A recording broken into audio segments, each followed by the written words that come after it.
प्रिय मित्रों, आज अभी तक मेरे पास 2 कॉल ऐसे आए हैं, जिनको सुनने के बाद और सारी घटनाओं को जानने के बाद समझ में आ रहा है कि सही मायने में हम आज़ादी का मतलब नहीं समझ पाए हैं।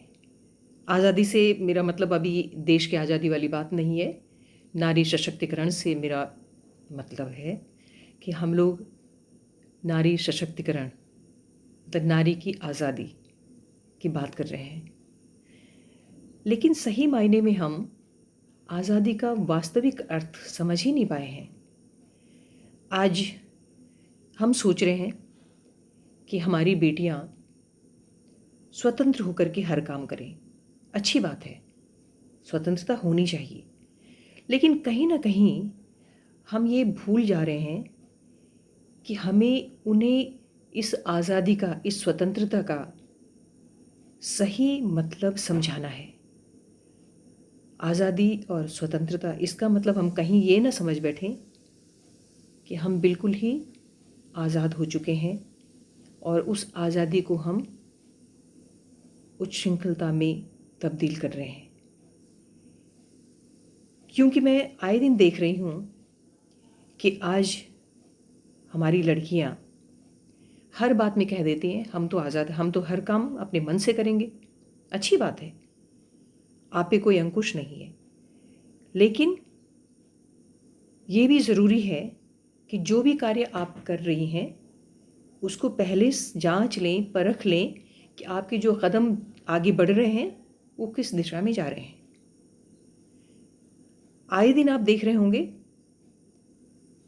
हमारे समाज में पहले एक बार शादी हो जाती थी तो होता था कि अब ये रिश्ता तो जन्म जन्मांतर का हो गया है। लेकिन आज क्या हो रहा है, आए दिन घर टूट रहे हैं। आज रिश्ता हुआ, पहले माँ बाप निश्चिंत हो जाते थे कि शादी हो गई, अब तो हम निश्चिंत हैं। लेकिन आज अब ऐसी स्थिति नहीं है। शादी होने के बाद भी मन में एक दुश्चिंता बनी रहती है। चिंता करनी अच्छी बात है, लेकिन दुश्चिंता कि न जाने शादी ठीक से चल भी पाएगी कि नहीं। क्योंकि यदि 10 शादियां हो रही हैं तो उनमें 3 शादियां तो निश्चित रूप से बिखर जा रही हैं। और उसका कारण क्या है कि हमारी म्यूचुअल अंडरस्टैंडिंग एकदम ही ख़त्म होती जा रही है। आजकल लड़कियां भी कहीं भी अपने आप को एडजस्ट करने के लिए तैयार हैं ही नहीं। सारे दोष जो हैं वो भी लड़के पे ही मर देती हैं।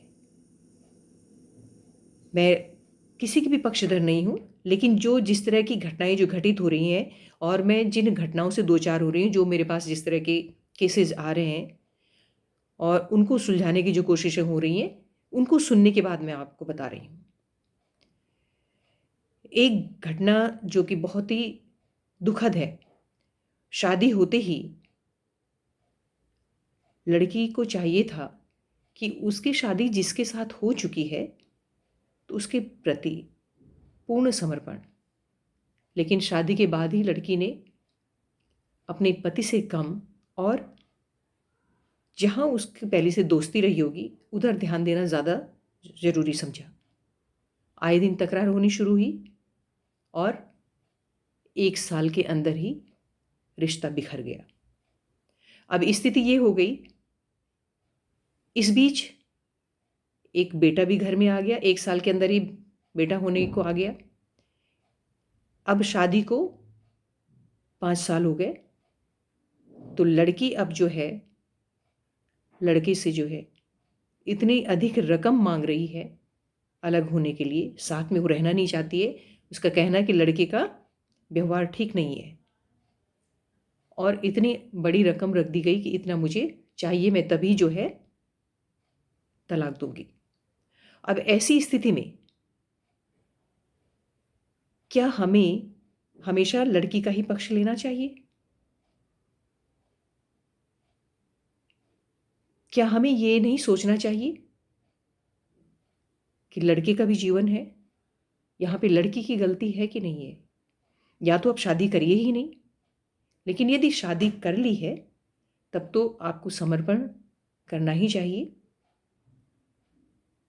यही बात लड़के पे भी लागू होती है। यदि लड़का भी जो है गलत करता है तो वो भी गलत है। यदि वो शादी के बाद कहीं दूसरी जगह उसका ज़्यादा ध्यान है और वो ज़्यादा प्यार कहीं और कर रहा है, दूसरे को ज़्यादा तवज्जो दे रहा है, तो ये बात लड़के पे भी लागू होती है।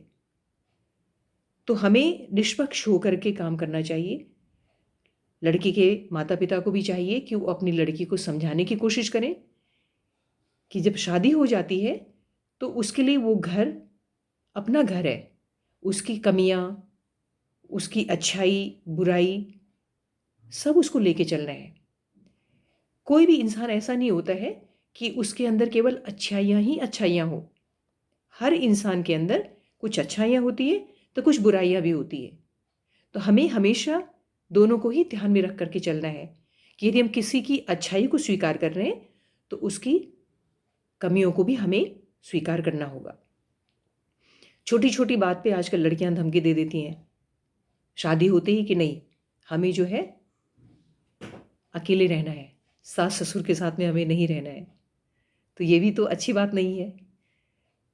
माँ-बाप ने जितने प्यार से अपने बच्चे को पाला है, तो उन्होंने कभी भी नहीं सोचा होगा ना कि शादी होते ही जो है उनका लड़का उनसे अलग हो जाएगा। तो हर लड़की की ये कोशिश होनी चाहिए कि शादी के बाद लड़के के माता-पिता को भी वो अपना ही माता-पिता समझने की कोशिश करे और माता-पिता को भी चाहिए कि वो भी उस लड़की को अपनी बेटी की तरह प्यार करें। क्योंकि ताली हमेशा एक हाथ से तो कभी भी नहीं बजती है ना, ताली दोनों हाथ से बजती है। तो यदि जो आप दोगे वही आपको वापस में मिलेगा।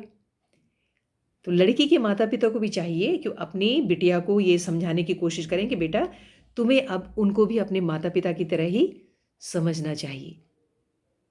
कई केसेस मेरे पास ऐसे आते हैं कि बेटियां कहती हैं कि आंटी आप इस तरह की बात मत करिए, सास कभी भी माँ हो ही नहीं सकती है, हमारी माँ की जगह कभी नहीं ले सकती है।